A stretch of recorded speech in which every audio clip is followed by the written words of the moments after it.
Good evening, everybody. Today I'm going to be discussing a pressing issue that impacts our community and our country as a whole, which is gun violence.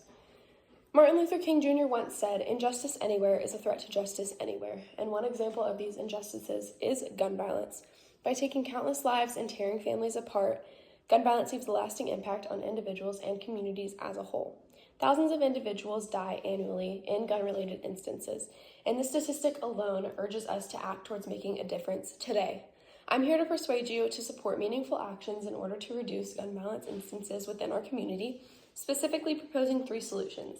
The first being implementing background checks, the second being utilizing safe storage strategies, and the third being increasing government-based intervention programs. First, we're going to look at the impact of gun violence. We've seen that thousands of lives are lost annually, and this equates to about 120 lives that are lost per day in gun-related instances. This statistic isn't just a number. This represents each life that is lost. That also leaves a lasting impact on family, friends, and communities as a whole. Gun violence often leaves individuals, such as friends and family, with significant mental health effects such as PTSD, anxiety, and depression. Now we're going to look at the root causes of gun violence. The first being mental health. Often individuals who are committing gun violence crimes have unresolved significant mental health issues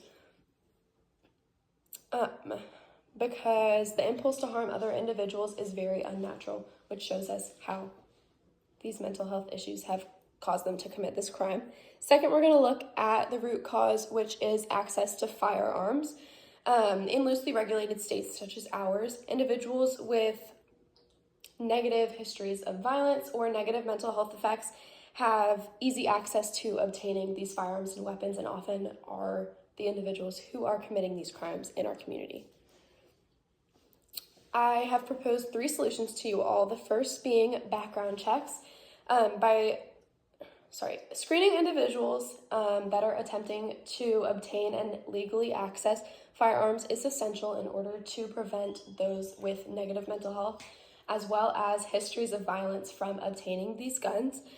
States that have already implemented these background checks have seen a reduction in gun-related deaths, which prove that screening these potential gun buyers could be a life-saving measure that we should implement in our community. The second solution I'm going to look at is safe storage. Without safe storage, individuals who may not have passed background checks or these screenings may obtain these guns through other illegal ways. If people aren't safely storing their firearms and locking them up, these individuals may be able to access them in other ways. The third solution that I've proposed is government-based programs. These programs focus on outreach and educating individuals on how to effectively use their weapon, as well as how to store them safely. They target the root causes of violence as well by providing mentorship, support, and conflict resolution strategies for free for individuals in our community.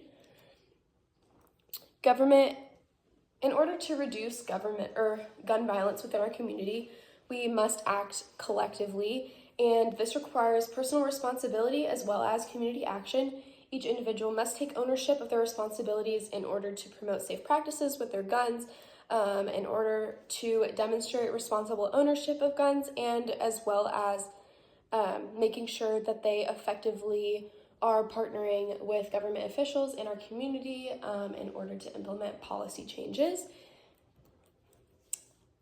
Holding ourselves accountable and focusing on personal responsibility is able to increase our effectiveness in community action, which looks like partnering with many individuals in our community. That could be government officials, educators, parents, and volunteers, which is very crucial in order to making an overall difference. As we've seen today, gun violence is a widespread issue. We've looked at how we're all affected by gun violence. We've looked at my 3 proposed solutions that are background checks, safe storage strategies, and community-based intervention programs. And we've looked at how we all individually play a part in making a difference in our community today.